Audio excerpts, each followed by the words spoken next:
Wait, guys, real quick. Before I talk about the game that the title of this video is about, I wanted to do sort of a quick, sort of impromptu little update. A lot of you guys have noticed that I haven't been playing Legends of Runeterra for a couple days, and obviously skipping some streams more commonly from time to time.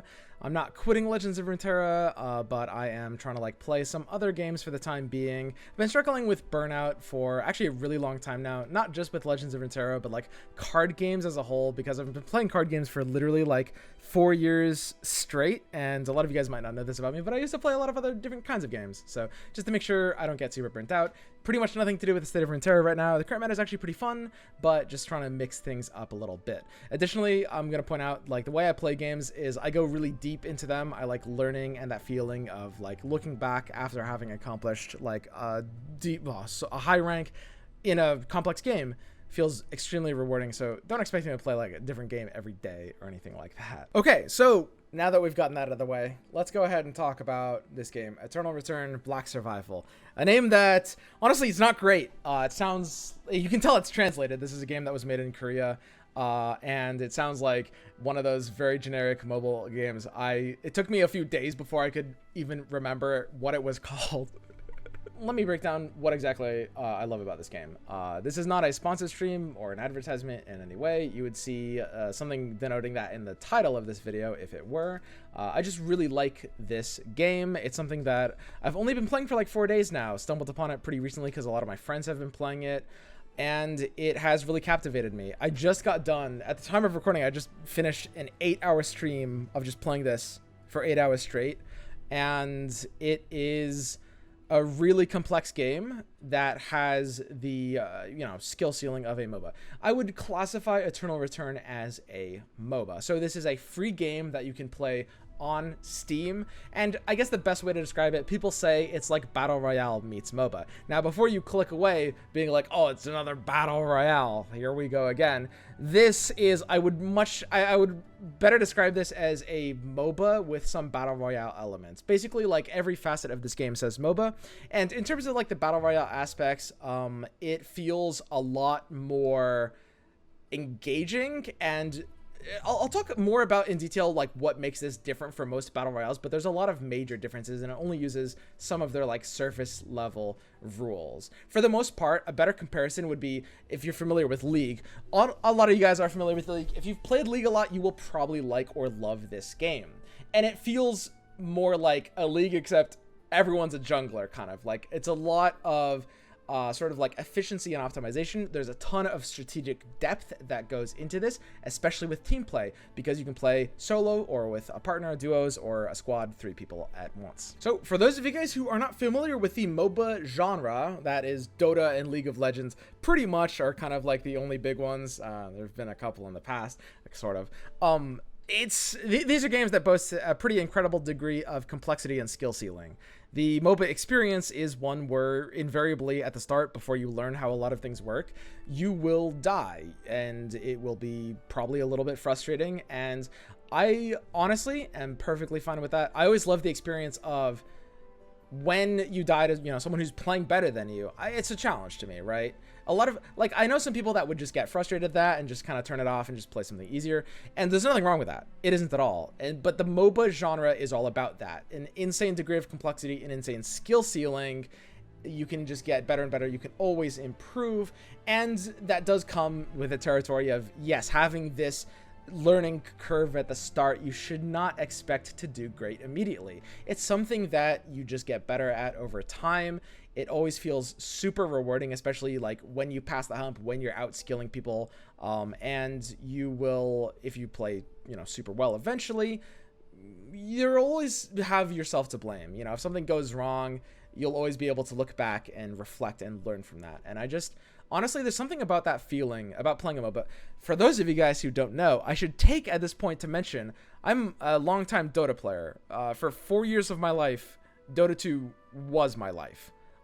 Haven't played too much League. I do know, some of the champions, played a bit, but I love MOBAs, and playing this game, Eternal Return, has really sort of reignited that within me. I've spent so much time just thinking and theory crafting and learning and planning stuff, and I'm still bad at the game. you'll see in this highlight, if you actually, you know, the gameplay footage you're seeing right now, if you play this game already, you'll have spotted a decent amount of inefficiencies, right? So let me go ahead and take a step back and explain how Eternal Return works as a game and why I love a lot of like the minor design decisions that go a really long way. So obviously, a much more confident YouTuber would have said this like 4 minutes ago at the start. Let me explain how this game works. Eternal Return is a game where you drop into a field of 18 total players. So if you're playing solos, that means there's 17 opponents. If you're playing duos, that means there are a total of 8 other paired teams. And if you're playing squads or trios, that means you are against 5 other teams of 3, right? 18 total players. And the most unique thing about this game is the complex looting and crafting system. You pretty much don't find gear anywhere except for some like rare kind of like airdrops that happen sometimes. For the most part, you have to craft everything. And there is a crazy amount of nuance towards this idea of planning out a good loot route for your character, making sure that loot route works with your teammates' loot routes, like you can kind of regroup at a certain time, being able to be flexible and adapt on the fly if something goes wrong. Maybe there's an opponent that kind of bullies you out of a specific zone, so you have to adapt, try something else. And I love this when games do mix this idea of strategy with adaptability very well. It hits that key point for me, right? Because on one hand, you can spend a ton of time theory crafting a super optimal like route that increases your maximum probability for your early spike times for the fastest route to the end game. You know, there's a ton of theory that goes into it, but you also you are going to be forced to adapt at the same time. Right now, there are only about 20 characters or champions or whatever you want to call them in the game. And I'm sure they're going to add more, obviously. But I think the biggest degree of complexity comes from the way items work in the game. There are a ton of like crafts. A lot of it is learning the different like item paths and what crafts into what and the different stats like different items have, so that you're able to adapt and focus on stuff that works for your build or works with your team to be able to engage in the fights. Fights play out very MOBA-like. It is a MOBA after all. A lot of skirmishes can be like one-on-one engagements for the most part. And I was going to mention this later because I was going to talk later about why this isn't really a battle royale. But one of the big elements that this game has compared to most battle royales is, for the most part, third partying is pretty rare. Battle royales tend to be very chaotic. Like, usually you don't want to engage on someone offensively, because if the fight goes on for more than a little bit of time, it allows a third party, whatever format you're playing in, some third party can come up and capitalize on both. And that's usually the better strategy. You just kind of like sit and camp, and battle royales don't really have great proper ways of incentivizing against that. Honestly, they have very, very minor things. In this game, most engagements are my team versus your team, or I'm me as a player versus your player. Different characters have different kinds of items that they're going to want. It's a MOBA. You'd expect, like, there's roles. There's tanks, there's bruisers, there's, DPS, range DPS, and like melee assassin type characters. And if you've played League, the champions will be pretty easy to learn, because most of the champions in this game have very similar kits to specific champions in League, which is basically what happened when like League branched off of Dota. A lot of the champions at the time were kind of like mapped to Dota heroes. This champ is basically just a reskin. It's reductive to say it's just a reskin carbon copy, because there's usually big differences, especially as time goes on. But as a reference point for a new player, it plays pretty similar to X champion. So if you've played a lot of League, you're actually going to be able to be making those comparisons and learn how the champions work pretty fast, honestly. My by far favorite instance of this is Fiora, who's literally Fiora. The devs, they didn't even try. It's the same name. She's got the same skills. She uses a rapier. Like, that's just really... Most of the other... They have, like, reskin and stuff. This is literally, actually, just Fiora. Didn't even bother to change the name. Anyway, the different champions are going to want different items, and that means that you're going to have to go through different areas on the map to find them. So enter crafting and loot routing. The map is very complicated. There are a ton of different zones, and the map is broken into a bunch of subsections. I honestly haven't counted them. It's something like 15 or something like that. Different areas on the map, each with unique loot tables, right? So, and these are crafting materials or components into full builds. Crafting is pretty complex. You can see in items like full path, and there's a ton of, you know, like the big items that craft have probably like a total of, you know, maybe 10 different constituent components to be able to, you know, make a big item, upgrade an equipment, and then upgrade it into something else until you get to the very end, and it's a large process. So the trick is to create a loot route that allows your champion to, you know, go through the zones it needs, collecting loot along the way. You need to do this very, very efficiently. And I think the best way to describe this is it feels very analogous to the laning process in League of Legends. So point two about why this is kind of not a normal battle royale. Don't get me wrong. If you hate it does have some aspects of a battle royale, but one of the really big thing is that it's fully engaging every step of the way. So as someone who personally doesn't really love battle royales, I don't like most of them. They get very old very quickly. This game is incredibly engaging because you're always trying to optimize in very minor ways. And the looting and crafting process, you have to be very tight with your efficiency there. It's very similar to laning in League or Dota because it comes like these little efficiencies will go a long way. Like sometimes you'll be, you know, 5 minutes into the game, and this will happen a lot if you're a new player. You'll be 5 minutes into the game, and you know, you'll come across someone who's like 2 levels higher than you with better gear. And that's the same thing as like being efficient with last hitting creeps, being efficient with poking, harassing. Sometimes you have to like bully players out of areas, or sometimes you like go in for pretty early kills, depending on your builds. You know, you can play it more passive or more active. And you do have to weigh those factors in and try to make sure when you're being efficient, you'll have a super fast start, right? Like when you play a game like League or Dota, when you're a new player, one of the most important things is the ability to lane well, last hit and harass. And the difference between a super good player and a new player doing those things, the level of economy you'll have, your progression in terms of items, in terms of levels, will be wildly, wildly different.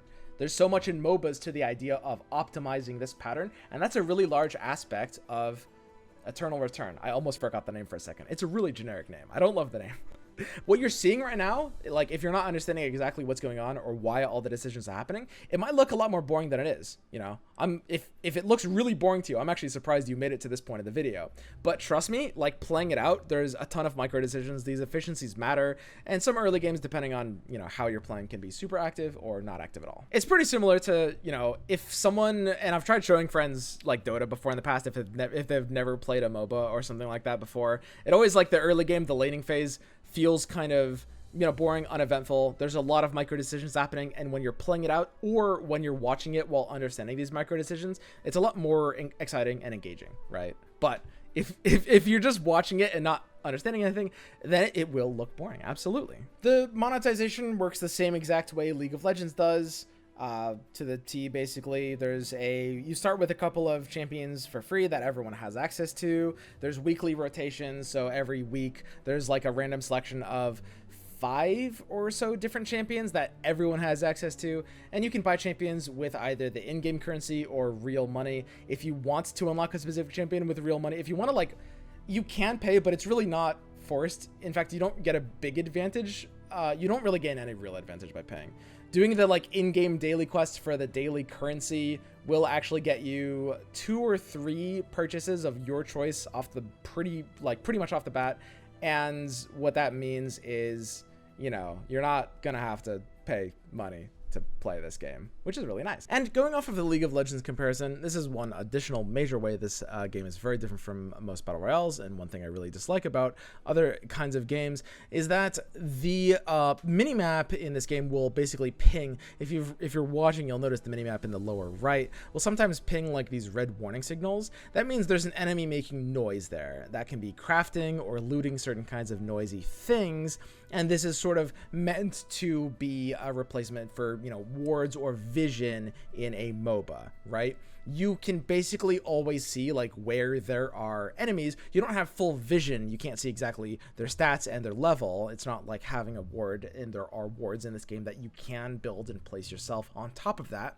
But you have innately the ability to detect enemies that are in the surroundings if they're making noise, which means that it's really rare to actually get like super snuck up on super surprised, which is great. Feels very MOBA-y, and a big step away from Battle Royales, where it's like a lot of the most frustrating things are, you know, you spend a lot of time doing the looting efficiently, only to die to some like random thing that you kind of couldn't have seen coming, or it's like 2 squads at once. Like, you know, that happens a lot. Here we have more information, more counterplay. You know, we always can make decisions that are right, that matter. Anyway, going back to kind of like the most fundamental thing about this game, which is how the map works and how crafting and looting works and how it all works together. The essence of the game. This is a really unique system, and what this means is there are builds, and builds have paths. So in game, you can create a build if you want, and right now, this game is super new. It just came out like, you know, a month or 2 ago. Some people have been playing for a bit, but nobody's really good at the game. Like, there's players that are good, but everything is very unsolved, and I love it. Personally, for me, that's one of the best feelings in a game, when I know, like, once I learn it, once I understand it deeply, which I'm actually not that far off from that. Like, I need to play it, you know, a few days or a week more before I understand the fundamentals well enough to start kind of creating my own paths. That's really cool feeling to be like, you know, nobody else has really done this, right? Like, it's new territory, and there's a lot of ground to cover. But a build basically consists on a bunch of objective items and a path that gives you through the map for those items, if that makes sense, right? So a build will be, okay, you start at this point, you loot these items, then you go to this point, loot these items, then you go to this point, loot these items. And during that entire time, you'll have to deviate your path depending on what items you find and what items you don't, because you're not always going to find everything. You're going to have to deviate your path based on, sometimes there's going to be enemies that you have maybe free engagements on. You can get good stuff by killing them, or sometimes enemies can bully you out of areas. There's a lot of like back and forth in that way, and you do always have to be cognizant of the enemies around you. But it's just like, while you're going through zones, sometimes killing people, sometimes avoiding people, you do have, you know, the ability to try to at least loot the area that you're in during the downtime. Now, what this means, of course, is that, I mean, there is net decking to a degree that you don't see in a MOBA. Not quite. MOBAs do have builds. They've got, you know, play this champ in this lane and go these items. But this level of strategizing, this level of building is much more complex, especially if we're incorporating some of the like variable paths into a build, which, you know, most builds won't like actually save, and that's kind of up to the player to know. But basically, you are free to create your own route. That's like there's a macro route between zones, and then like a micro route, which is like point to point, like which specific containers that you might be searching, stuff like that. So you can create your own routes, or if you're a new player, well, I would recommend this for new players always, you can net deck. So on the main menu, you have the ability to very simply go to saved plans, whatever champion you want to play, you know, go to saved plans tab, click on the weapon type, and then go to import saved plan. From here, you can sort by uses, and that gives you the ability to look at the top of the list and just import the plan of commonly used builds. These aren't going to be the best builds in the game. Again, they're net decks, but they will give you a good place to start, and you can try out a few different paths and a few different builds. And it's really important to understand that the map and the crafting is such an essential part of this game. They define the characters. Like, a character will play pretty differently depending on the weapon it's choosing, as well as the route and the path to get to that route, because you're gonna have different timings. You're gonna have different power spikes if you're crafting different items, or if you're routing through different ways. Like, you know, one character might be really strong at level 6 with one path, or alternatively might like not be as aggressive, like might play super passive regardless in a completely different path, right? So this idea of like the map and the crafting system is incredibly foundational to the gameplay. And as I learn more and more about this game, I will create my own paths. I'm really looking forward to it. There's some characters that do have paths that feel fairly solved, for sure. Some are just like hyper efficient, and there's some characters that have paths that do feel like they're just super unsolved. There's so many different ways to play them, and nobody really knows what is best, right? There's not really a clearly defined meta yet, because again, there's no tournaments. Nobody's good at this game. Now, here's where things get really complicated. Team play. So this unique mechanic of like designing a route and then, you know, maybe deviating from it adds a ton to the idea of team play in this game. Whether you're playing duos or squads, not only do you need to coordinate with your partner, you know, it's any MOBA, you need to stick together. If someone's getting attacked, you need to be like, hey, TP to me, make sure that, you know, we can fend them off. That kind of coordination is always going to be the case. But here it's a lot deeper, because you need to, you know, if you want to play, like, you don't need to start out doing these, because obviously everyone at the very start, you know, when you start the game, you're going to have new player rating, and you're going to be against other people with new player rating. But as you play more and more, you'll learn that you do have to eventually need to kind of like optimize and create paths that work with your teammates, right? A character and their teammate or teammates are going to want to often meet up fairly early. So it's important that you have like some combination of items that works with each other. And of course you can trade items. You can swap items with teammates or give them to people, which means, like, for example, I was playing with a friend Anger the other night. Anger would always start dock into beach, and she'd pick up turtle shells. I needed 1 turtle shell for my build, and Alico needed 2. So she would bring 3 turtle shells for all of us. I picked up a couple items from my opening area for Alico, and he picked up a couple items for Anger. We make sure our routes are designed in a way to all intersect very quickly at Hotel, one of the specific areas in the game. And that's like stage 2 or 3. That's the second or third map for all of us. We meet up at the same time, and from there we get a big power spike. We're rolling as a team from that point onward into the game. As players get better and better, teams need to start grouping earlier and earlier. And from then on, you know, we're ready to roll. We're ready to dumpster. Like, we get online so fast. And that kind of thing, as you get to higher ranks, is going to be part of the table, part of the strategy. And the idea of like these routes that are being efficient when mixed with teams adds exponentially more complexity to this idea, which is really attractive to me personally. But, you know, you'll have to be a lot more able to adapt and a lot less static in your approach when you're paired with teammates that, you know, their build route might not work as well with yours. And that's one of the things that forces you to be sometimes a bit flexible instead of just forcing the same thing every time. I mean, honestly, in terms of my overview of this game, like my stance on it, like what I personally love about it, and the kinds of players that will like it. If this is your first MOBA, there's a decent chance you like won't like the difficulty of it. You might find it frustrating. I love the challenge. If you have played a MOBA in the past, you know what you're getting into, you'll like or love this game, right? It's fun to play with friends. Again, completely free on Steam. And I want to say, I don't really, like I said at the start of the video, I don't have big plans. I don't know how long I'm going to play this game and, you know, when I'll try other things, but it's what I'm playing for the time being. I am really interested in right now. I'm very challenged by it, and I'll probably play it for, I mean, at least like a week or so. Like, there's a lot going on here, and I really want to get good at the game. Maybe a lot longer than a week, by the way. I have no idea. That's just like, I don't see myself dropping it in the next week, which doesn't mean I won't play Runeterra in the next week. It just means, you know, no, I'll be playing this at least at some points on and off stream. And if you guys want to stop by, you can play with me too, by the way. I've not been doing like viewer lobbies, but I stream on Twitch starting at 10 a.m. Pacific time every day for, honestly, I've been streaming this game for long hours, but sometime between like 6 and 8 hours. And if you're hanging out, you can queue in, I'm playing on North American servers, so, you know, some of you guys might have bad ping there, but absolutely, you are absolutely free to queue into me. It's gonna be fun hanging out, playing together, as long as, you know, obviously I'm trusting you guys won't be dicks and like target me and look at my stream and do the minimap thing. Queue sniping is very different from ghosting or actual stream sniping. Anyway, yeah, that's basically all I had to say. Stop by. I think it'd be a lot of fun.